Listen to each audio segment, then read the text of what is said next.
If you're like me, and you got no life and there's nowhere to go, then tune in to the Animation Truman Show. You'll be glad you did. Isn't that fun? Yep, that's fun. Well, we'll save that. Back to work. Good morning. It is 10:30 a.m. and we are just rocking and rolling on animation. So, the first task this morning was a slight modification to the characterization on Melchizedek here. And the way I did it was to do a quick and dirty plastic tool situation. So the characterization here, his cheek was just out a little too round like that. So I created a plastic tool setup just to give myself control of his cheek. So if you like tools like the liquefy tool, let's say in Krita, or the ability in Blender to kind of mush grease pencil strokes around, this is pretty much how you do it in OpenTunes or Tahoma. You just set up a rig, and the key thing here was to turn keep distance off so that I could actually stretch this node right here along its axis, along the bone, as opposed to just being able to rotate it around the bone. Got it? So then I just did a quick re-render, and that gets us to here. So we're in good shape. Morning, Maria. And that was kind of important because as I'm going forward, so basically we've got some later shots. So this is the one we did last night, and then we've got these later shots of Melchizedek that probably require a little bit of fixing. They're a little rough, yada yada yada. And initially I was going to round out his jowl, and I still think I'm going to do that, but very, very little, just a tiny bit of liquefy, I think. And as opposed to having this be a little more rounded and arguably off character, and then trying to make this other stuff match it. Through most of the show, Mel actually has kind of splits the difference between a slightly too narrow jawline and what we had here before, which was a slightly too wide jawline. The best way to illustrate the difference would be to put the plastic tool in build skeleton mode, so you can see there, and then compare this to this. So, very subtle difference, but it helped. Amar, I saw your comments on Discord. Amar's really pumping CSP. Well, CSP's a great program. My friend Kanan White, who's a fairly notable comic book artist, who's also here in Fort Wayne, Indiana, he's a big advocate of CSP as well. So, Ajahn Goswami finally decided to home a 2D. I'm glad. Well, and this is such a great example right here of where you might think, I could totally see, especially somebody like me who tends to use liquefy a lot in Krita, seeing the lack of a tool like that in Tahoma as being, a deficiency. The other thing you can do, and in fact, actually, as I'm looking at it here, this might be an example of where it would be helpful, is you take the selection tool right here. Let's grab this selection. And then you can use the control. You hit control, and then you grab the nodes, and you can actually, it's not as powerful as liquefy. Definitely not. But it does kind of get you there. If you work with it, it pretty much, as you can see here, it pretty much does the trick. So I may push that in slightly. So, you can do it. And then I'll just take the flesh tone. I'm glad I did that, actually. Now I'm going to take the flesh tone with the V key, which is the Smart Raster paint tool, and just paint that in, and I guess I can see one little spot right there. Okay, so that's cool. Let's re-render that, and I think that actually makes the pose where he turned back look better too. So there you go. And it took a couple tries, by the way, to get those bones set just right. I actually had to add a fourth node. I started with 3. And okay, so the one thing I do see here though too is that in Tahoma, I probably want to go in and just tighten up that incline.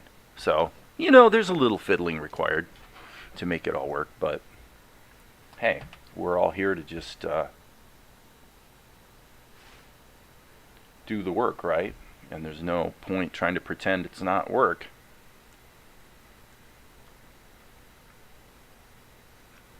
So just a little firming up, and I would say I'm going to hit the V key and actually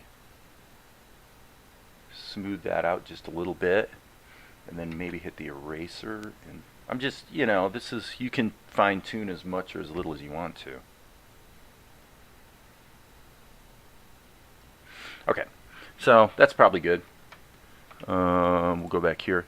So what I was saying on the plastic tool was that the X key plastic tool, initially I just had these 3 nodes, 1, 2, 3, and it created a little divot right here in his cheek. Actually, you can almost faintly see it right there, but adding this 4th node did the trick. So you can't control the way that the nodes influence the mesh, but you can use extra nodes to create areas of influence. And as I like to typically say here is basically you protect parts of your model with extra nodes. And it's gotten to the point where, I mean, frankly, that's a fix that I probably wouldn't have tried. Just even a couple months ago, I would have been pretty sure that it wasn't possible to get that nuance of control. But, you know, increasingly lately, when I've actually tried it in this way, so this little mechanism here where it looks like a T, which is kind of what you have here, although we don't have nodes going in this direction. But this idea of you put a node over here and then put this little tree of nodes around it seems to be a really good way to sort of protect a zone. Obviously, this is set up in such a way. Well, this could get really dangerous too if you, for example, you tried to animate a head turn or something. Now you've got a real problem because, you know, it would require a little bit of a smarter skeleton in order to make it work. If you wanted that ability, then probably what I would have done is built the skeleton so that this little cluster actually came from here. So it's attached to his head, and I would have stretched a node going from here to here instead of stretching this one. But, you know, I'm just going quick and dirty. So, referring to Clip Studio Paint, Amar's been using it since 2018. Yeah, and as I think I've told you before here, I have Clip Studio Paint. I don't have the $200 version. I've got like the $50 version. So the limitation, there's 2 things. One is the limitation is with animation. You only get 24 frames, which actually is fine for a lot of situations, especially if you're animating at 8 frames per second like I am. But I would ask you, Amar, since you're here, do you know how, let me see if I can pull this up, because I'm actually curious. I haven't looked at this in a very long time. So bear with me for half a second, because I'm curious how you do an upgrade. In other words, I've got a version that's out of date, and I didn't look hard, but some time ago I did take a look to see, and the version I have is from before they added some of the better animation features recently. And when I looked for a way to sort of like update the software from within the software, I couldn't find it. I couldn't find a simple upgrade methodology. Does it have that? Does it have a way to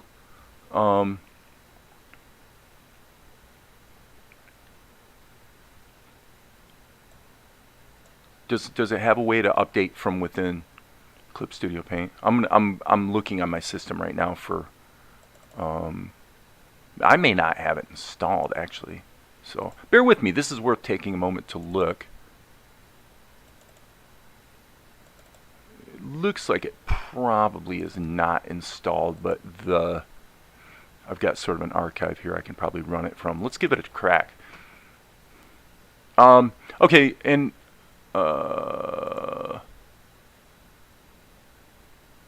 my basic aversion to Clip Studio Paint has been I just haven't liked the interface. I've just found every time I've tried that I just have found it to be an interface I just didn't really grab onto, you know. So this is probably pretty old, but so 1.8.8. So it's a media hub that you have installed with, okay, oh, I know what you're talking about. So it's the difference between Clip Studio Paint and Clip Studio. So in the Clip Studio app, okay, let me just check this. Should I close Clip Studio Paint and open Clip Studio separately? In other words, if Clip Studio, okay, so here you go. So here's Clip Studio. And okay, actually, okay, I'm a little humbled here. It says right here, you can download additional materials provided by Celsius. 2.5 gigabytes of materials is available. So I'm not going to do it right now, but you can actually upgrade Clip Studio Paint from here. And as an owner of this version, I qualify for whatever the latest version is. Would that be an accurate description of my status as a Clip Studio Paint user? So you put yes, and I don't think it was an answer to this question, but yes or no, I can go ahead and upgrade the application from here to get up to the latest version. Because if I can, I'm going to try it. It's obviously a wonderful, amazing program, but I think on balance, I don't know that it's really that much more capable, or than the software I use. Okay, cool. Amar says yes, so we'll leave it at that. I'm not going to do it right now, but the people I know who use Clip Studio Paint love it enough and rave about it enough to compel a person to say, well, maybe I should at least give it a chance. So anyway, there it is. For the moment, I'm still going to stick with mostly Krita and Tahoma, of course. But, as far as I will say this. I don't know this to be true, but I think it's correct, is that if there was one thing about Clip Studio Paint that really makes it cool, and again, Amar, you can correct me if I'm wrong, is that Clip Studio Paint does a more novel job than most software of doing the kind of thing you get with Blender, with the grease pencil, in that you can draw in a very pixely, painty sort of way, but yet those strokes that you draw can still be edited like vectors without the lines degrading as you make changes and move things around the way I do with the liquefy tool in Krita. When you muss stuff around, it tends to get fuzzier and fuzzier over time.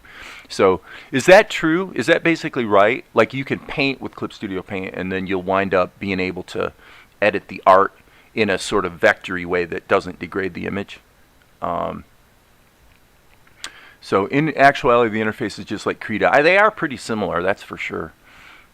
Clip Studio Paint, to their credit, although I use open source and free software, I'm also a capitalist, and frankly, those guys have a financial incentive to make the software better and better. And as far as I can see, over the last, what would it be, maybe 2 to 3 years, they've done a really good job of addressing the preferences of the animation community, including the professional community, such that of all the software we can use and get here in America, I think CSP is probably the application that's used most in Japanese anime. As far as software that we could use, I think Clip Studio Paint's really the one. And I forget the name of the suite of applications that has been used for years in anime. I just can't remember what it's called. You can illustrate using vectors so they're flexible. It seems like the vectors in CSP are pretty powerful. Krita improved their vectors by converting them completely to SVG format. And it did improve performance. So that's been about a year and a half ago. And but the vector implementation remains crude. So what vectors are, I'll tell you this, actually, this would be worth demonstrating really quick. If anyone wonders how vectors might actually be kind of useful in Krita, this would be a good example of something someone might want to explore. Okay, so let's add a vector layer. And then just to keep things simple, I'm just going to grab this paintbrush and just draw a shape. Okay, so we have a vector shape. And now, of course, you have the ability to edit it, right? Okay, so the problem is that if you go Control Insert, let me just hit Insert or Control Insert, you can see nothing happens. So basically, you can't animate a vector layer. So you can draw, and then you have that ability to edit, but you can't animate it. And you certainly can't animate the individual nodes. However, you kind of can, actually. Okay, and here's how. What you would do is you would do it kind of the way you would do it, the way you used to have to animate in Clip Studio Paint.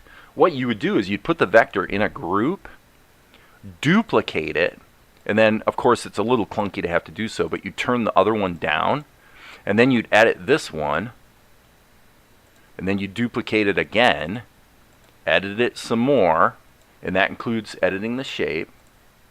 You know, so let's do this. Okay, and then what you would do is you would go, I have to remember where the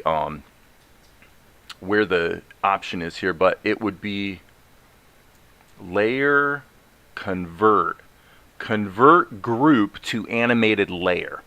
And when you do that, it turns it into a paint layer sequence and animates it. So it's not a completely inaccessible option. And so for somebody who's creating the next Family Guy who wants to create their characters with vector shapes,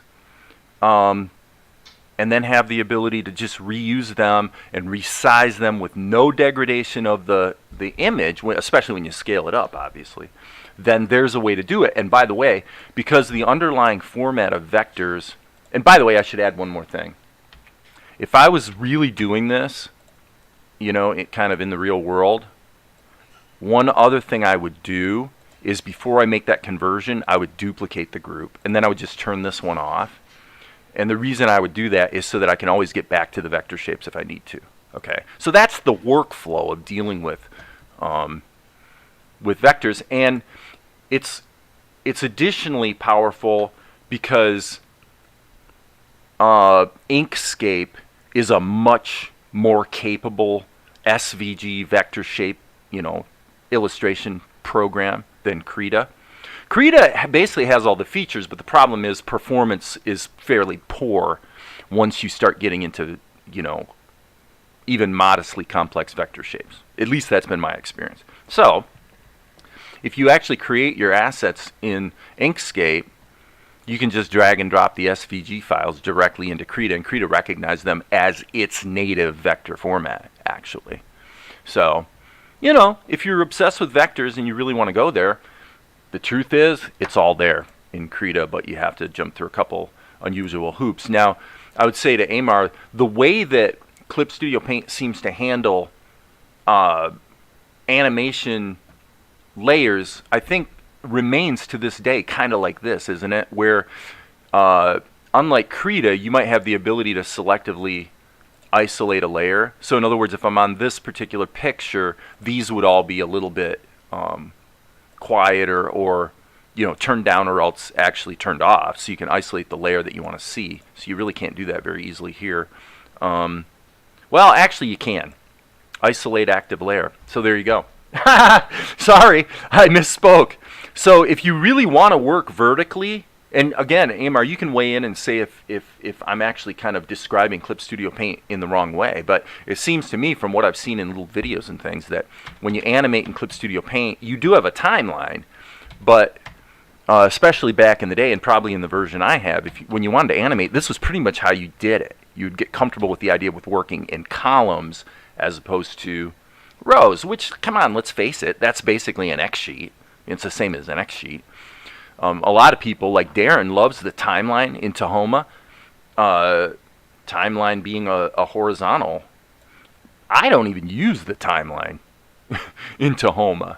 Now, I don't think I've ever used the timeline in Tahoma. I don't like it for whatever stupid reason. It just doesn't resonate for me. So but I know it makes me bizarre because I totally like the timeline in Krita, even though I don't like the way you get a disconnect between what's happening in the stack over here and what happens in the timeline.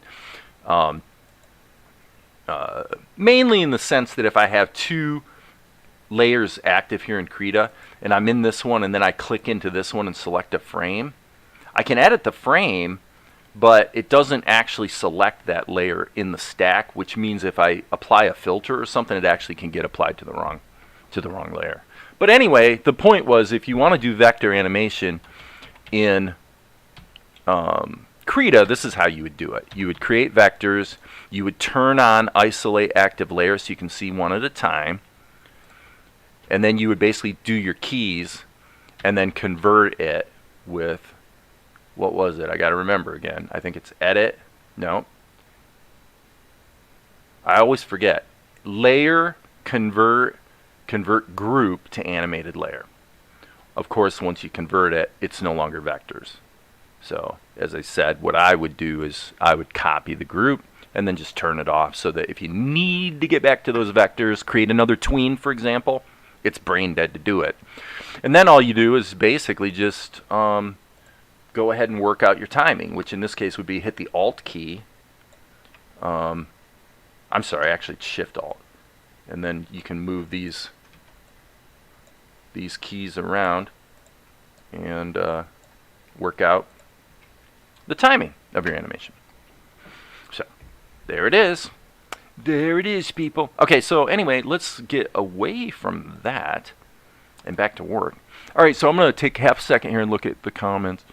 The thing about CSP is it does everything. Now, I don't think, do they have any kind of boning system? I mean, I know you can bring in models, 3D models and whatnot, but do they have a good bone system for 2D animation?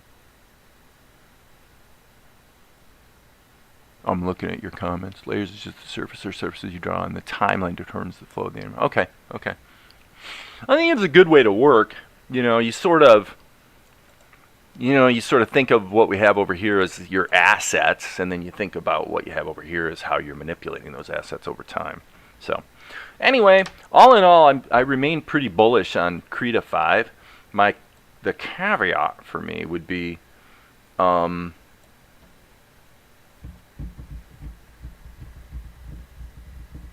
of the hotkeys, and they changed quite a bit in terms of the hotkeys you use to move things around here in the timeline, and so I'm still getting used to that. So that's a bit of a complaint, I guess. But okay, so right now there's a question that is jumping out at me, which is this. I know that we cannot create an animated transform mask in Krita that uses liquify. Okay? But I'm wondering right now as I'm thinking about this, if I don't add any animation keys to the transform mask, can I use liquify? I'll bet you I can. And that way, this one liquify operation gets applied to the entire animated sequence. I'll bet you that's how it works. Yep, that's how it works. That's exactly right. So that's good. So that means you can use a transform mask with liquify. That is quite useful. I actually really didn't know if that was going to work. All right, and so then when we turn this off, you can see, okay, so now we see the bug. Okay, I think I just uncovered the bug. Now when I turn the transform mask back on, Mel disappears. So short answer is no. Oh wait, no, I was wrong. Okay, what's happening is when I turn it off and turn it back on, Krita is having to recalculate how the liquefy is affecting every single animated frame, of which there are 4. And so it disappeared while it was recalculating that. Let's look, at least that's how I'm reading the situation now. Let's see if it comes back. Yeah, it does. It does. So if you're going to try to do a liquefy operation that affects your entire sequence, my recommendation would be do the liquefy and then immediately flatten the layer, flatten the level. Now, what's going to happen here, I suspect, is that it's going to create animation keys for every single frame, which is kind of stupid, but that's okay. We can always delete the unnecessary ones. So here we are on, I'm taking note of where I am in my timeline. So I'm on frame 13. So what I'm saying is if I go over here, now I just made this correction, and it's applied to all the pictures of Mel. There's a couple other things I need to correct pretty obviously, by the way. But so I'm going to now go flatten layer.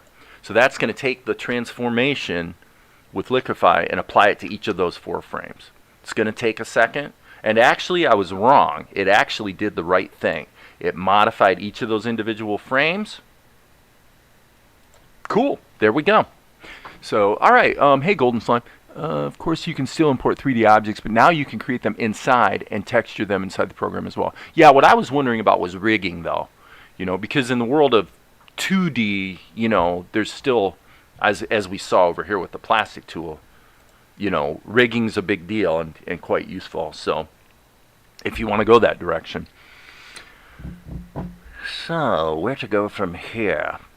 That little transformation is actually going to have to be, if we go over here, we will see that that's going to have to be applied to multiple shots. So right there's the kind of wonky one. And you can see some really embarrassing sloppiness here in the art. So what I'm going to do is I'm actually going to hit the tilde key, which is the thing I showed you a bit ago, which is isolate active layer. And look at that. Look at how terrible that looks. That's terrible. Okay, so now we have a problem. The problem is that we have 3 animated frames that all have the same problem. How do we fix that? It's easy. Hit Control G. We put Mel in a group. Okay? And now what I'm going to do is I'm going to go ahead and just to make my life simple, I'm going to manually turn off everything else. Okay, step 1 is going to be to add a new layer in erase mode. Okay?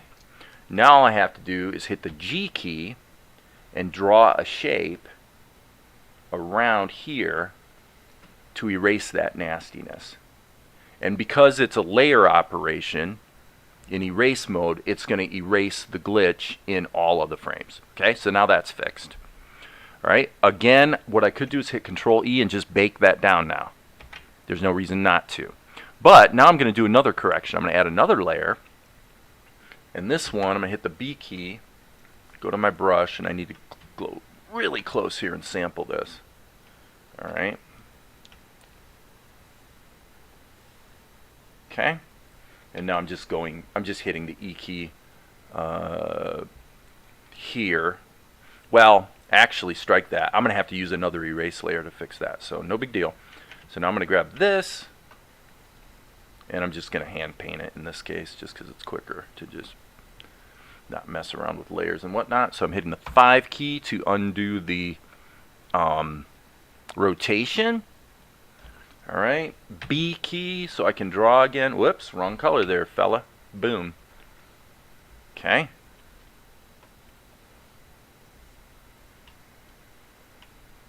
Well, we'll just do our little fixes. And then we've got 4 colors. So I'm going to hit the G key again just because it's quicker to just draw a shape. Hopefully I'll get it pretty close to right. One thing I want to do here is change this to raw. I'm actually thinking about creating a brush here in Krita that is it's easy to create. You can create a brush that does the same thing the freehand path tool does. Okay, which is to just draw a closed shape. The thing is, the reason to do that is that the freehand path tool always defaults to curve interpolation, which applies some smoothing to it that I never want. So I always have to, every single time, switch it to raw. And it still actually does a little bit of smoothing. So creating a brush to create closed shapes would be a good move. The caveat being, I'm hitting the B key now to switch back to my regular brush. The caveat being that when I created such a brush, actually let's save our work here. And I will show you right now. So if I go into, and by the way, this came up on the Discord. I can't remember who it was talking about it, and Amar was weighing in about creating animated brushes. But one of the things, when I looked into it and looked at the scatter options and whatnot for dealing with grass, the way you guys were talking about, basically what you want to do is definitely doable here in Krita. Now, as far as let's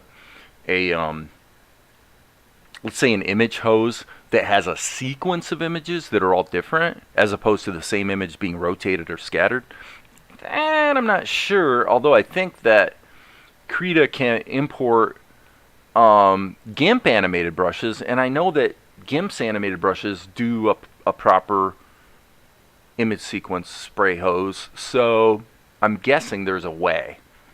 So anyway, what I was going to say is, if you go here, I believe it was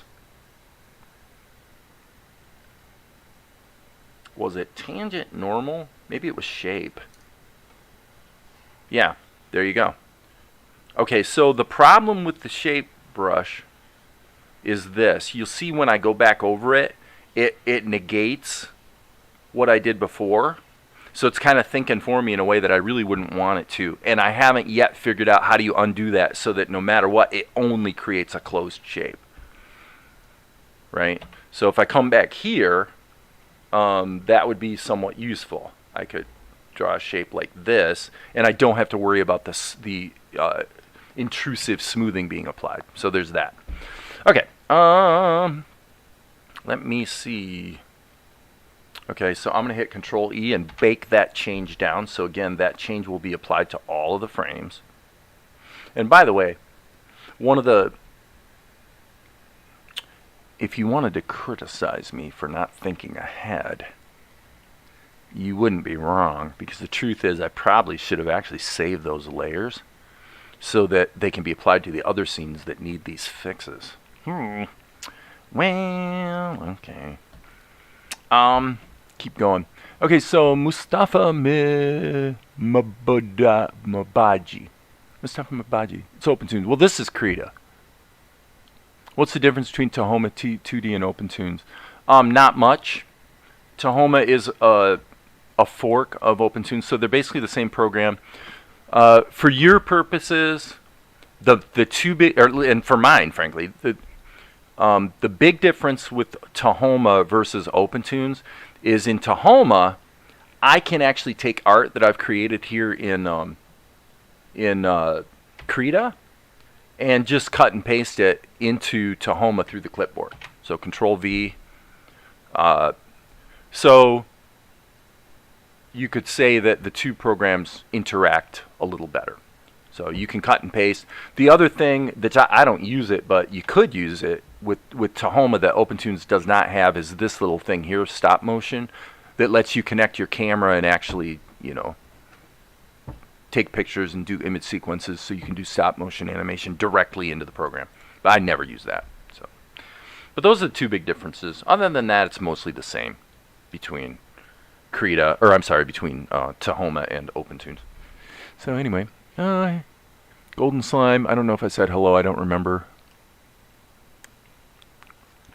If I'm going to do rigging, learn to do it in Blender, absolutely. Absolutely. I don't particularly like the fact that the rigging in the grease pencil is really a bit deficient compared to rigging a a 3D model, or even a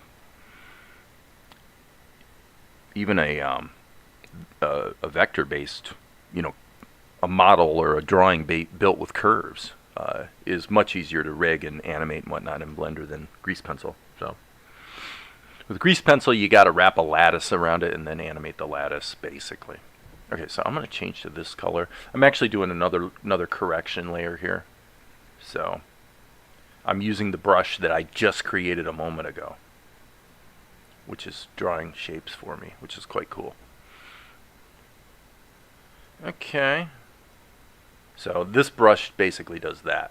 The problem with the brush is if I overlap it over itself, you can see it creates a hole.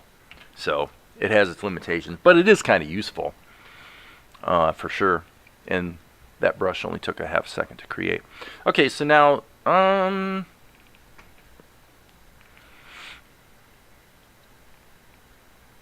gosh, I guess that one I'll bake down. There's another thing we're going to have to do here, so I'm hitting Control E to bake that down. Okay, I'm actually going to add another, whoops, didn't want that. Click, I want another transform mask. And A key, once again, liquefy. I really just want to make a small change here. Just really small characterization modifications. Then I'll just flatten the layer so that bakes that change in. It's going to take half a second to do, but and as you can see, it's been applied now to all of the frames. So we're in good shape so far. I'm not sure I'm buying the animation of his eyes, and so for that reason, these 3 animation keys right here might actually wind up being sort of. Moho is still the easiest program and the best out of the ones I have access to for 2D vector raster rigging. Yeah, and I mean, I've got Anime Studio Pro 8, and I agree, you know, I mean, it's very, very good, let's put it that way. I wouldn't say it's the best for the beginner. It's definitely got a small learning curve, and yeah, so I like Moho. The latest versions, well, the very latest version, the demo wouldn't run on my system because it demands OpenGL. I think, if you can believe this, I think OpenGL 4, not even 3, like Blender 3 needs. So, yeah, it was kind of a non-starter out of the gate for me. But so a toaster says, does Krita have shift and trace? You're asking an interesting question, frankly. Okay, because obviously Tahoma 2D has shift and trace. A better question would be, can you get the effect of shift and trace? Okay, so in other words, if I have this drawing and I want to shift and trace, okay, so here's my question. Because there's been some chatter recently about shift and trace and how to use it in Tahoma and whatnot. But as I looked at it, I go, why would you? And so I'm asking you the question here, A Toaster. Why would you ever want shift and trace in a digital program? Because why am I going to shift and trace if I want to move his head, let's say, from here to there? What good does it do me to project an image of the head over here so that I can trace it? That seems stupid to me because all I need to do is just animate it. I just cut it out and move it. So why do I need to move it and then trace it? If you can help me understand that, I'd be interested, because it doesn't make sense. The whole idea of shift and trace seems like something that would be like, it would be like somebody who is coming from animating on paper who hasn't quite wrapped their head around digital workflow, and they've sort of overlooked the obvious, which is there's no need to shift and trace because you can just like cut the thing out and move it. So help me understand that, A Toaster, if you can. What am I missing? Because I may be missing something here, but you know, I just shift and trace in a digital program absolutely does not make any sense to me. Just saying. Okay, so now if we were going to deal with the eyes here, probably here's the wise way to do it. Well, the light table, yeah, but the whole thing, yeah, but then you just turn on onion skins, right? I mean, that's why you do onion skins. So if this guy's over here and we just for simplicity, we move him over here and we turn on the onion skins, I mean, we can see the silhouette of where the previous drawing was. So that doesn't really help you with shift and trace because you can't really see the interior stuff, you know, like his eyes and the features of his face and all that. So onion skins don't quite get you there to you know, the goal of shift and trace, but they get you part way there. I just don't get it. And it looks like A Toaster is not weighing in to the answer to the question. So my question, I'm going to ask it again, specifically, is A Toaster. So what I'm asking you is, what is it you are wanting to actually do? If you wanted to simulate shift and trace in Krita, here's how you do it. You'd simply duplicate your layer, turn the layer down, okay, move the character to a new location, and then in the other layer go ahead and trace it. You know, pretty straightforward. That's what you would do. So helper function for people who have a difficult time staying on model. Okay, here we go. Thank you, A Toaster, for answering. Good point. I think it's a nice feature to have since it's easy to set up. It's a good way to stay on model, but I can live without it. Well, my point is that if you're doing shifting and tracing, okay, if, in other words, if you're going to change the model a little bit, yes, he does. Maria's making a good point. Darren does have a tutorial on shift and trace that explains how to use it in Tahoma or OpenTunes. But you're correct. If you're going to change the model, then shift and trace has a little bit of an application because you're going to trace most of the picture. But in this case, if I was doing the same thing here, I'd move him over here and say, well, I'm going to change his eyes. Well, okay, just move the model so you save yourself the work of doing it all twice. And then you go, and then you just erase the stuff you want to redraw. Or if you're, and I'm using my mouse, that's why I'm having a hard time here. Or you just, right, you either do that, or you then use your other animation tools, you know, like Liquify, to make modifications of the model, you know, like so, right?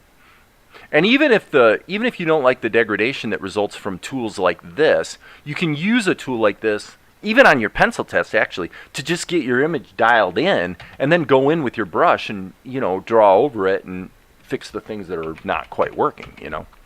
So,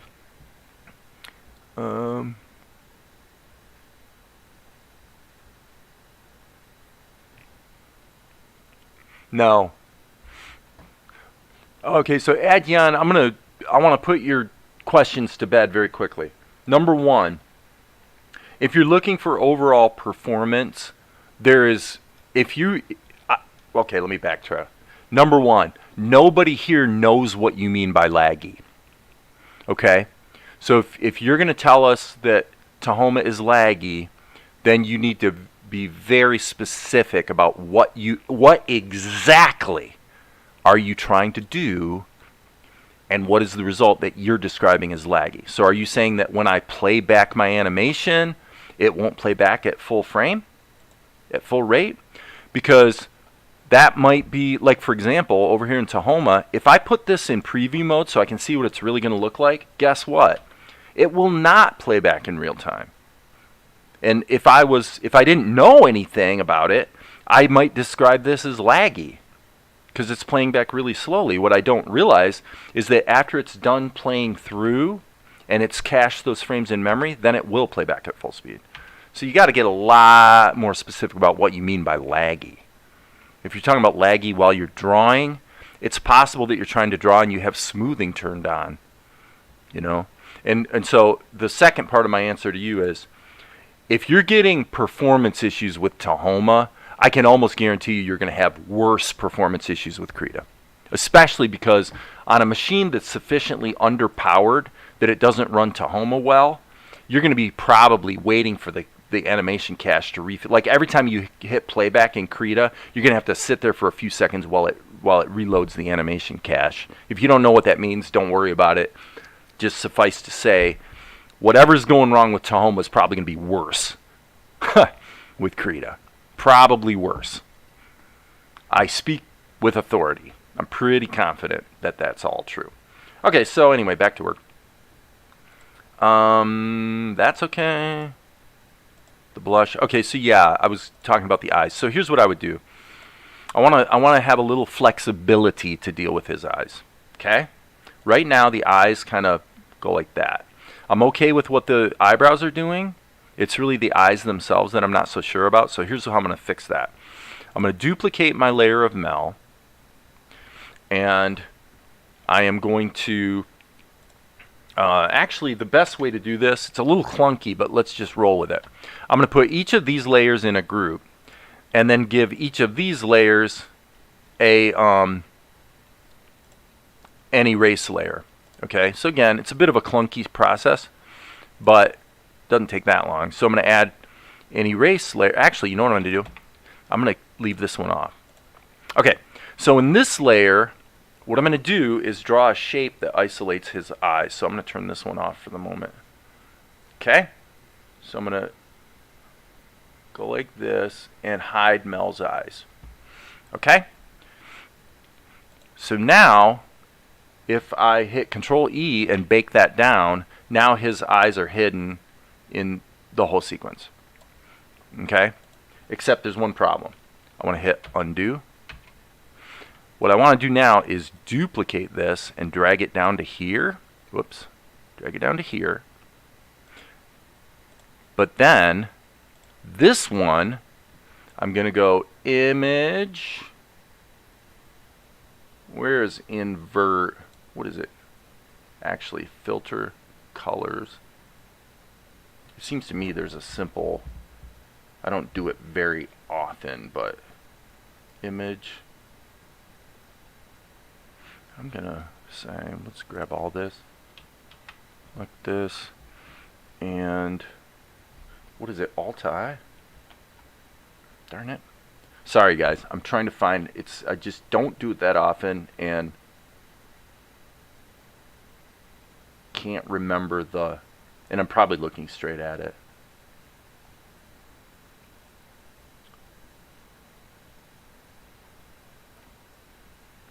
It's one of those things that like adjust. So there's a filter we can use. Well, that didn't work. Let me look at this. Let me go isolate that.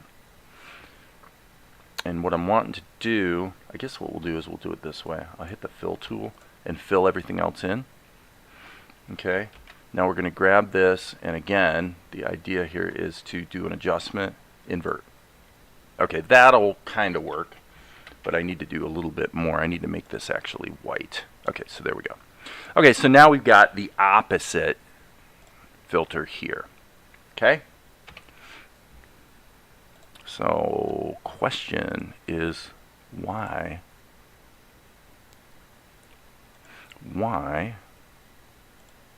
is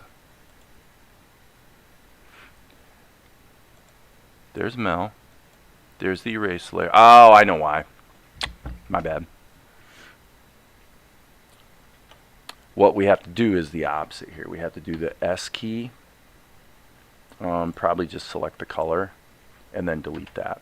Pretty sure that's correct. There we go. Sorry about that. I forgot how erase layers work. Okay, so now there's a lot of chatter here. Is Krita more worst? So the answer is yes.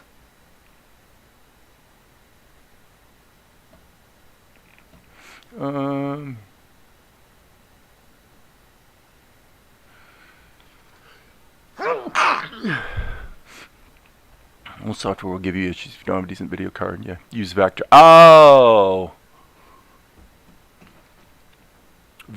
Yeah, for vectors, I talked about that earlier today. For vectors, Krita is much, much, much, much, much worse. But the problem, let's sort of wrap this conversation up. The problem is, again, is that the questions you're asking today are more of the same. Okay? So you made a commitment that you're going to learn Tahoma. And now you're here asking, well, but is Krita better for this? Is Krita better for that? Okay, no. No. You're breaking your promise. You're not keeping your commitment that you made to just focus on Tahoma. There are people on this planet who get a lot of really good work done with either one of those programs. So clearly it's possible. And Amar, please don't advise him to try Pencil 2D. Oh my God, that's the worst advice possible. Is there any piece of software more unstable, unreliable, uneverything than Pencil 2D? No, there is not. Pencil 2D is a piece of expletive deleted, and anybody who says otherwise is deluded. Crazy stuff. Dude, no, not Pencil 2D. Literally anything but that. Okay, so I am going to go into erase mode and actually modify this a little bit. Yeah, that'll work. I just have to give myself a little wiggle room. Pencil 2D is such a piece of junk. I know because I built it. We're not going to help you with this. We're not going to help you with this, Adyan Goswami. We are not. It's going to crash. Yep, your software is going to crash. Get over it. It crashes for all of us at times. Learn to save your work, because you need to focus on the 99% of the time that it hasn't crashed instead of the 1% of the time where it has crashed. Right? Get over it. Toughen up. Deal with it. Okay, so now what we've done is we can merge this group, and we can merge this group. Okay, and so what we have is a layer that doesn't have his eyes and a layer that does have his eyes. Okay, and this one probably should be on top technically. Okay, so that way I can and by the way, in this group, let me see here. Yeah, if we actually let me think about this for half a second. If we were to remove these keyframes, let me just do that and see what it does. I think that's going to backfire. Well, maybe not. I go either way. Nope, Adyan Goswami is not allowed to even think about other software for any reason at all. So part of your odyssey with Tahoma is to just figure out the parts that do work, the parts that don't crash, and just use them. Just get over the fact that you don't get to use all the features. You don't get to use vectors. Vectors crash for you. Vectors lag for you. Oh well, you don't get to use vectors. You know how often I use vectors in Tahoma? You know how often I use vectors? Virtually never. The only thing I use vectors for is shadows. That's it. And I don't have to use them for shadows. I just do because it's kind of convenient. But okay. So now I want to look at basically Mel's eyes. Okay, cool. Yeah, we definitely have a bit of work to do here.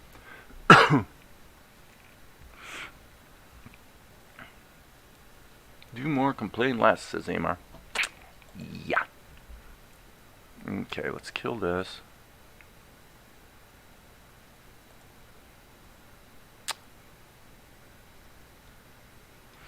Okay, I have a bit of a challenge here.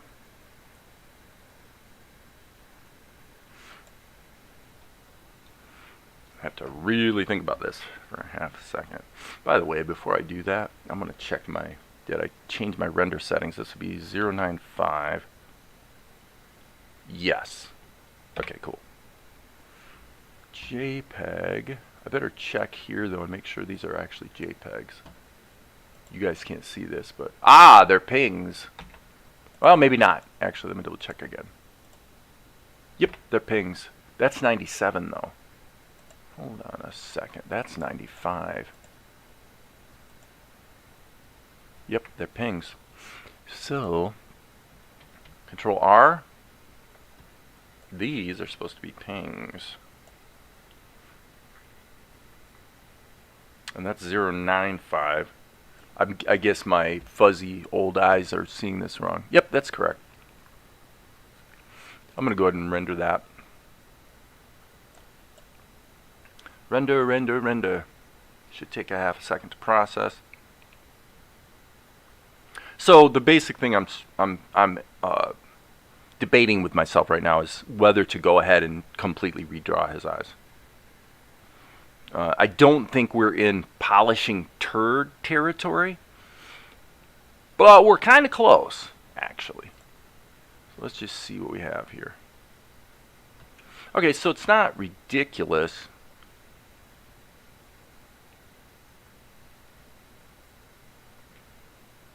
Yeah, there's definitely some jumping around there that I object to.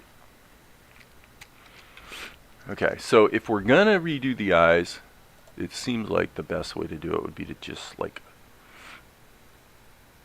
literally redo them. So I think what I'll do, group, quick ungroup. I want to see what that does. Okay, yeah, good. So there's the eye layer.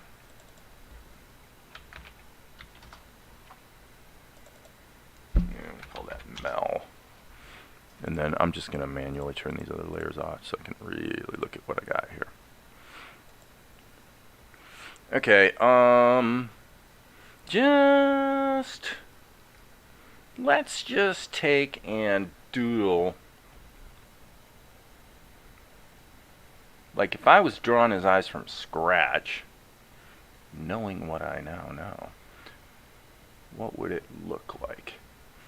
And I'm going to bet you that it's going to turn out it looks a bit different than what's in the current layers. His eyes were just a little too, I don't know, angled or something.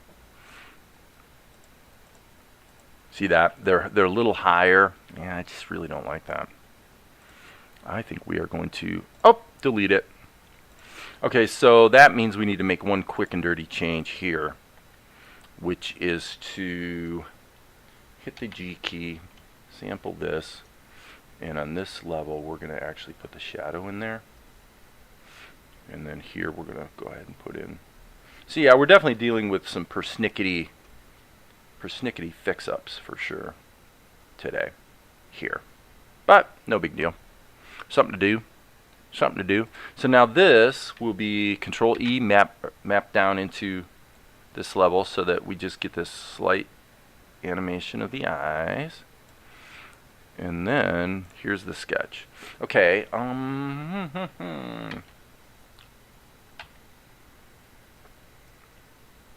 B key. Whoops, wrong color there, Jack.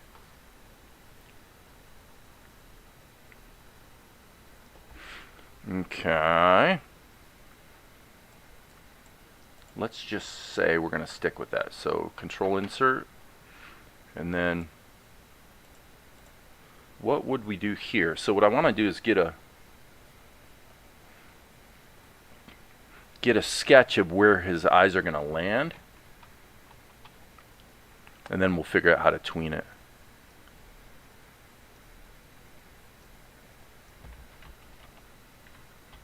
Little low on his head. I guess I really didn't need to do a selection. Little bit cross-eyed.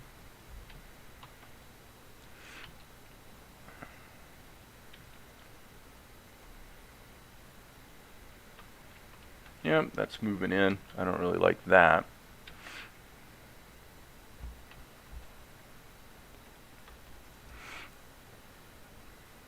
Cool beans. B. Okay, so now I want to get a little stricter with the actual rendering. So in other words, what I'm thinking about is that I don't want to even think about inking this until I'm really sure I've got the result I'm after in the pencil test. I don't always follow that rule, but I should. Okay, so in this case,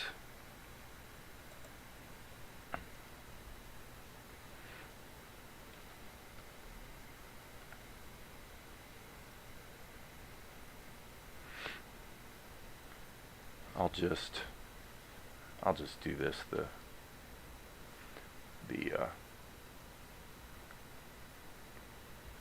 oopsie poo. Yeah, it looks like I just added those keyframes. It's kind of weird because, oh, darn it.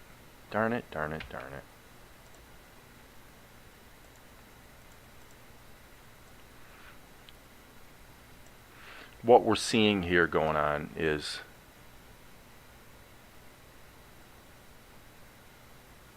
right there I deleted Mel. Okay, so now this sucks. This is one of my complaints about Krita. In other words, if I go into this, if I click down here, this layer is not selected. I did not just select this layer. To be clear, I did not. However, if I'm accidentally in this layer, this one's still selected, so I'm thinking to myself, well, I'm going to use that to my advantage. The fact that Krita doesn't know that when I click here I want to switch layers, okay, I'll use that to my advantage. So what I do is, I'm clicking down here, and I know, and I don't realize that I'm in this layer, but this layer is selected. Now think about that. That's really disconcerting. So what that means is, if I start painting, it'll paint into this layer. At least I'm pretty sure it will. But if I hit delete and delete a keyframe, it's going to delete the keyframe from this layer. So, call me a whiner, but I find that a little confusing and, let's just say, non-intuitive. So, hexters. Okay, I got it back to normal. So now what we're going to do is we're going to do a little animation.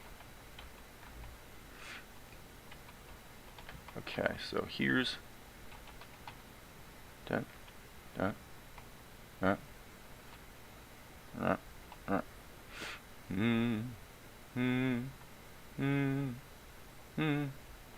Okay, boom, boom, boom, boom. Same thing. I'm just going to follow these contours. Boom, boom, boom, boom, boom, boom. Whoops, that's not what I meant to do. I just hit the wrong key. Hit the wrong key. Got to stop everything. Stop everything, people. Do da da da da da da da da. Okay. There we go. Boom, boom, boom, boom, boom, boom. Now you could do all of this with deformations. Just to be clear, you could. I'm doing this kind of the old school way at the moment because I'm just enjoying doing so.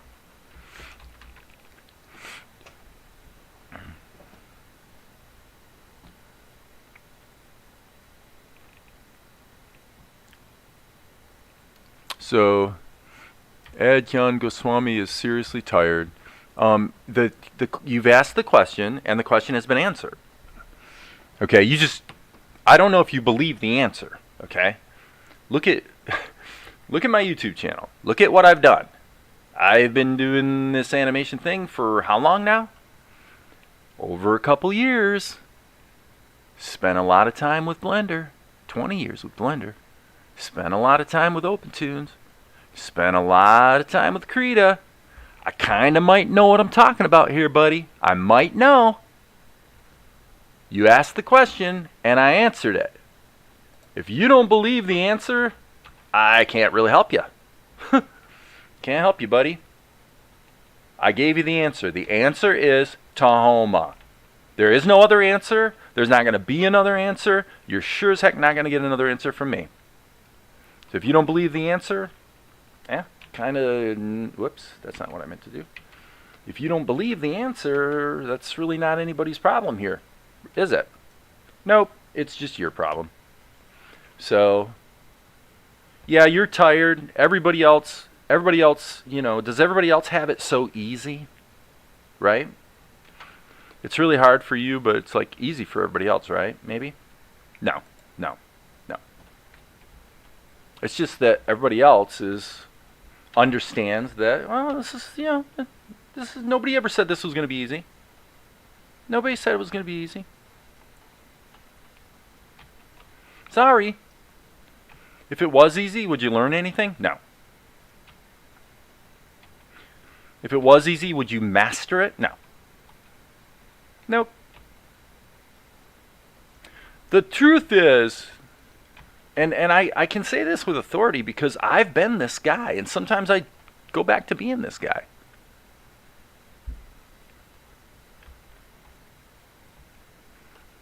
Amar might be alluding to a fair question, which is, if you think you weren't tired, do you think that would solve your problem? Is the right software going to make you not tired? That doesn't make sense. I don't think so. It helps. I mean, I kind of, if I understand your point, we don't really know what you mean by tired exactly, but if I'm understanding your point, it's true that the struggles of, the difficulty can weigh you down, it can tire you. It tires you mentally, But the problem is that there is no other path. There's no getting around it. So either you accept that and if you're going to come and ask questions, what basically Adjuan, what you should be doing, and I'm glad you're uploading your progress on your channel. That's good. This is what I would say to you. When you ask a question here or on the Discord or on Darren's live streams or whatever, when you ask a question, don't ask the question unless it is a specific question about a specific problem that might have a specific answer. Because then you'll get help. We can help you with those specifics. It's kind of hard to help you with I'm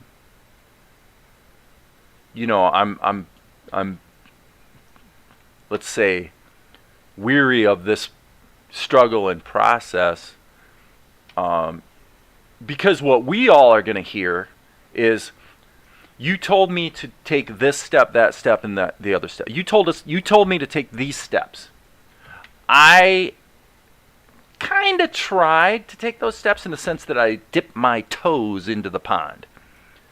But then I ran into a challenge, which is exactly what Dave said 2 days ago would happen.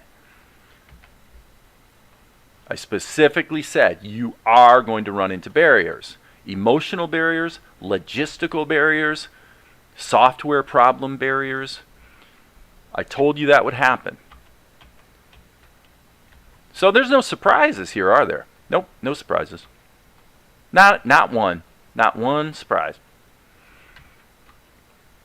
And if you come and then ask again, well, what software should I use? Well, wait, we already told you that. Did you work hard with it and suffer through these challenges and win? You got to win. You got to not just have the problem, not just have the challenge. You have to conquer it. And conquer it kind of in your own way.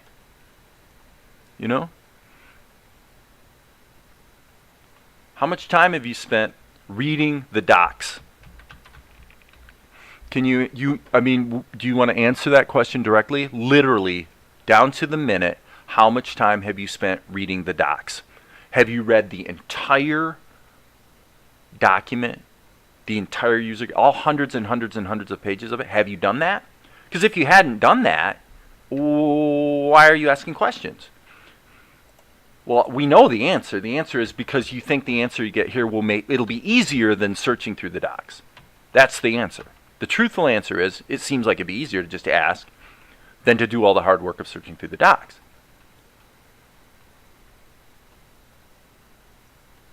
Well, yeah, to a degree you're right. That's true. It is a little easier. But that's, if you were asking, hey, I'm working in Tahoma and I need to. I'll give you an example right now, Adyan Goswami, of a question that's a good question to ask here. Okay, here's a good question. I'm here in Tahoma and I drew this picture right here, and now I want to add another blank picture to draw into. How do I do that? That's a good question. It's a great question. And the answer is you hit the insert key.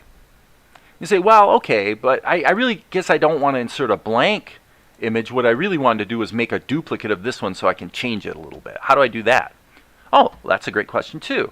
You hit the D key. You hit the D key. See what I mean? Those are specific questions about specific barriers where somebody here may well know the answer, and it's a quick and easy answer. Not a problem. That's not a problem. But questions like, which software should I use after you've been asking the same question for a month and it's been answered 20 times? Dude, gotta tell you, that doesn't go over so well. That doesn't go over so well. People get irritated. I'm not irritated. I'm actually just trying to help you. Okay, so again, what I described just a little while ago has happened again. So you want to talk about problems with Krita? Is Krita easier than Tahoma? Look what's just happened to me in the last 20 minutes. 2 different times in the last 20 minutes, I have found myself inadvertently, mistakenly painting into the wrong layer. Isn't that crazy? And I've done it a million times over months and months and months. This has happened. I've done it so many times, and it drives me bananas. But it's my fault.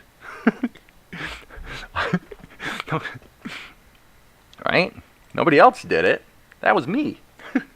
All right, so now what I got to do, unfortunately, so silly, is I got to erase these corrections, which means I don't have the corrections through the rest of the shot. Can you believe? Whoops, that's not what I meant to do either. Gee, I didn't mean to hit the E key. Oh well. Am I making this goes back to what I experienced yesterday. Am I actually making significantly more mistakes specifically because I'm live streaming and talking? It could be. Could be. So that's something to be a little concerned about. All right. Now, I think I'm going to turn everything on and render this and just make sure the acting is working before I... See that? You see how that just had to wait a second and remember like how the animation goes? If you're on a weak powered computer, that might take like 20 or 30 seconds. So, in Krita, so that's something to be aware of. So, I'm going to go ahead and give this a crack.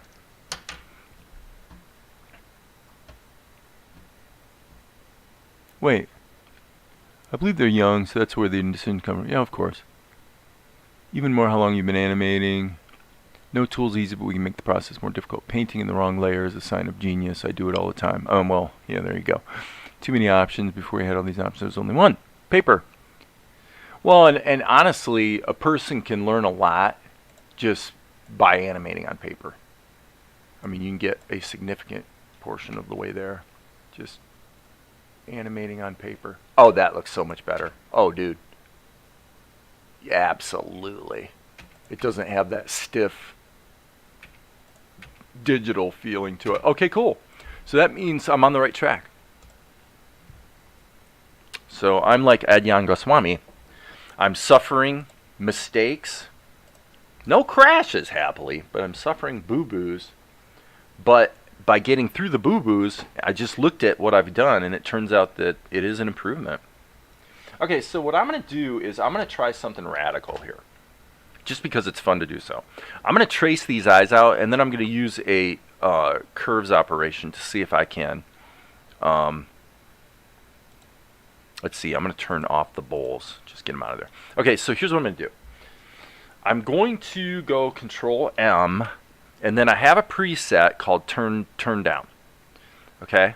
Now I'm just going to do this quick and dirty. So I'm just going to toggle between the frames and just keep hitting Control F so it reapplies the same curves operation. Okay, and the reason I did that is just for fun, I'm going to try doing the ink and paint all on a single layer here today. Okay? So, B key, I need to first of all get the right brush And so what I'm doing is, this is like 101 Dalmatians or Sword in the Stone or something. Trying to do the ink work essentially by tightening up the pencils. Now I could have done that without actually turning them down the way I did a moment ago. See, I think Sword in the Stone is a really, really good looking movie. I think the story is pretty deficient, but visually it's pretty good. It kind of seems to me the pinnacle of their Xerox methodology. So when Disney, you know, the way they were doing, it started with 101 Dalmatians, where they adapted their Xerox machine so that they could actually scan the pencil art and make it more dense so that it looked like ink lines, so that they basically didn't have to do inking anymore. And then they sort of tightened up that system over some years, and they basically said, well, okay, if we're going to do it this way, let's just make that the style. Let's let that style sort of become the look of the picture. And it kind of worked. Whoops. So that process for me hit the pinnacle visually with Sword in the Stone. There were a bunch of middling ones that were just okay, in my opinion. Like, I thought Jungle Book was a much better movie, but not quite, you know, I don't know what it was about Sword in the Stone. Something about it visually, it's like they really kind of hit the pocket with that process. So, and see, what I'm saying is, doing it the way I'm doing it here, you could really be sketchy with it, right? You could go like this. Just really find your way with the lines. Okay? And then what you do if you're trying to be Walt Disney, here's what you do next. You hit the Control M. This time, instead of doing turn down, you do clean up. And what that does is it puts a clamp on the alpha. So this is not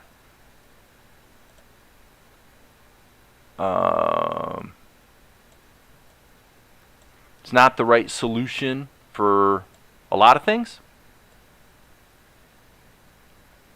but it can be an okay solution. If you push this way, it's going to make those lines more dense. Okay, so that kind of worked. So now I'm going to go to the next keyframe and just go Control F, Control F, Control F. So again, not the right look for everything, but hey, in this case, it's probably okay. So now what we're going to do is, let's just go to a slightly off-white color. And we're going to have to do the two eyes separately because this one is under some shadow that's actually baked into the art. So hit the G key. So here's what we're going to do. We're going to go into behind mode, G key,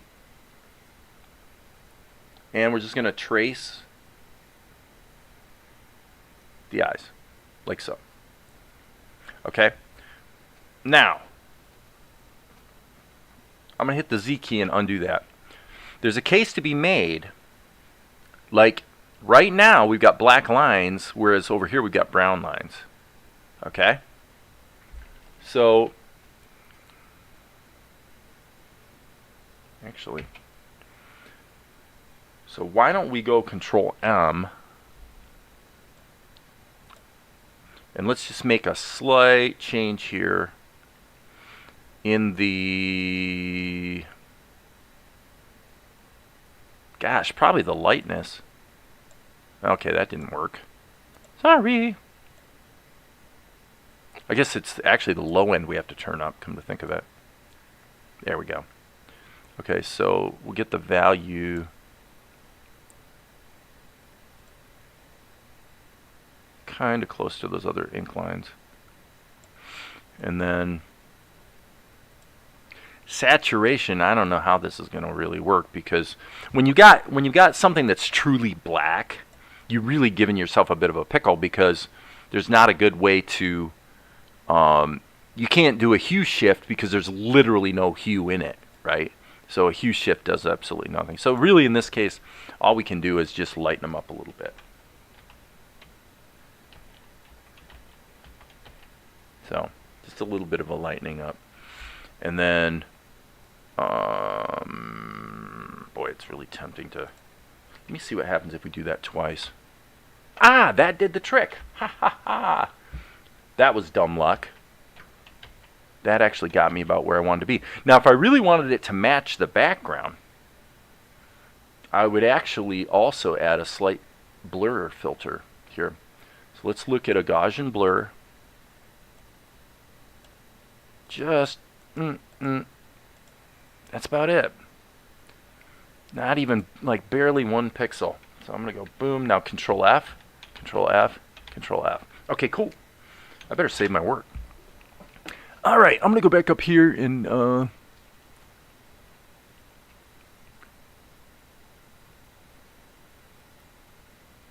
hey, boo-boo.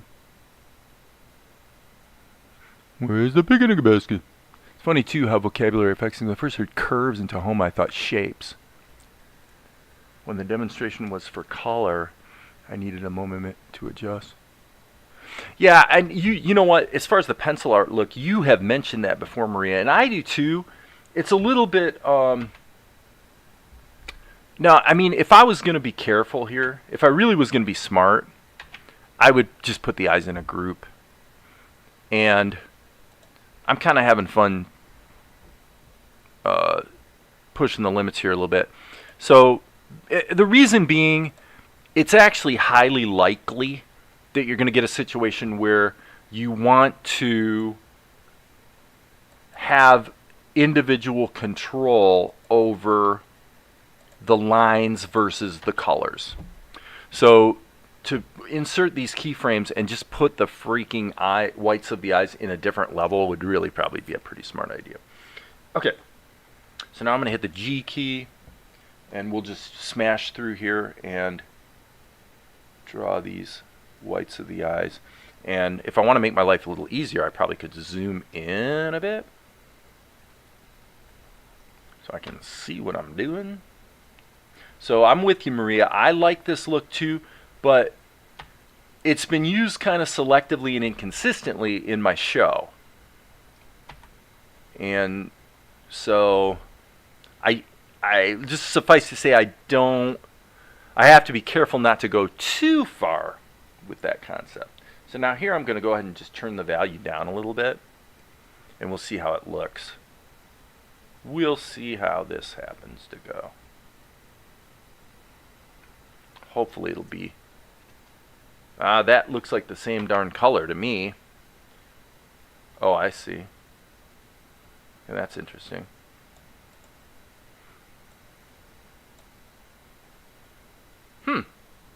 Okay. I'm going to hit...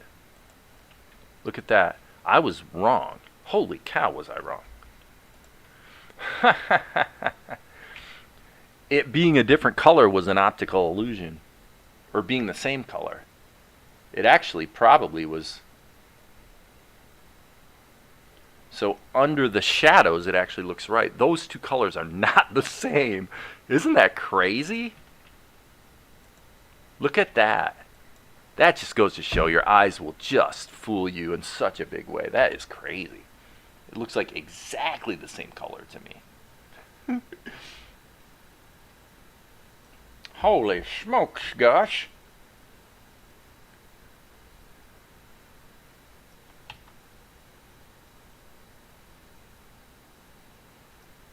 There we go.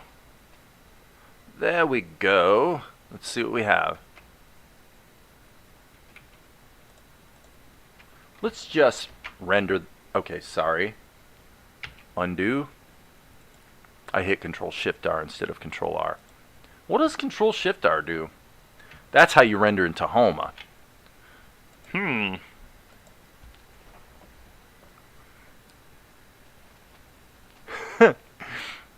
So this should take a second or two.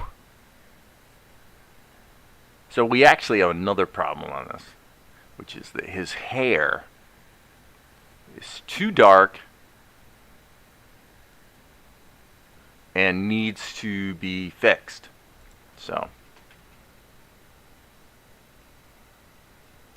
now what might be interesting, let's try this. It costs us nothing to try, so let's go here in Krita. What I'm going to do is I'm going to say, okay, B key, let's go here. Now I'm going to probably should just add another keyframe here above it. So I can go, hello? And actually, let's just go something like that. Okay, so. And let's get rid of the bowls so they're not gumming up the works. Okay, so now what I'm going to do is I'm going to go about, probably, I'm guessing 2 frames ahead and hit insert and just do that again.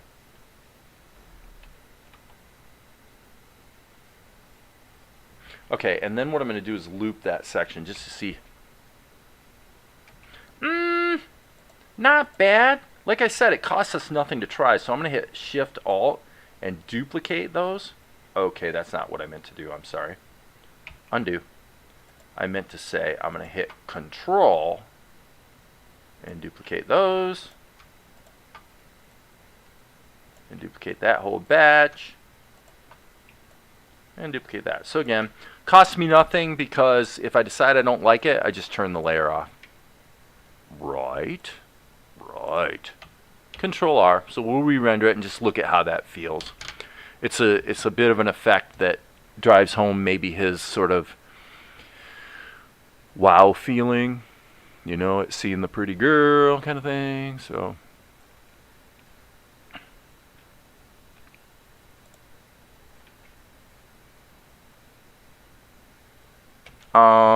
okay, what just happened? Let me look at this. Oh, well, that's strange. There it is. Why did it not render? That's kind of weird. Let me do that again. Let me re-render again. That was strange. So it's like, it looked like there was a bit of a delay on the effect appearing.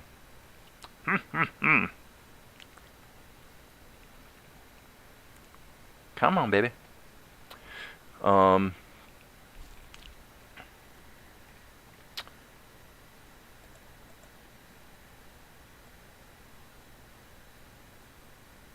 I do like the look of that. It's very Charlie Brown, isn't it?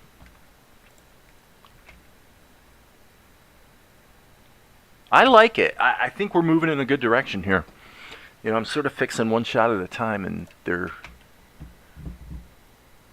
Yeah, I like it. I do like it. What do you think, Maria? Okay, there's one more thing we got to fix, though. Let's go back here, and here's Mel. Nope, that's the eyes. This is the eyes. This is the whites of the eyes. Yep. Tell you what, I think I'm gonna sign off. Give myself a little break. What I'm gonna have to do is come in here and try to fix his hair. We need to make his hair less saturated. I should say actually more saturated and lighter. I'm gonna lighten up the hair. And the simplest solution to that may be to just simply draw right over it. Just redraw over top of the hair.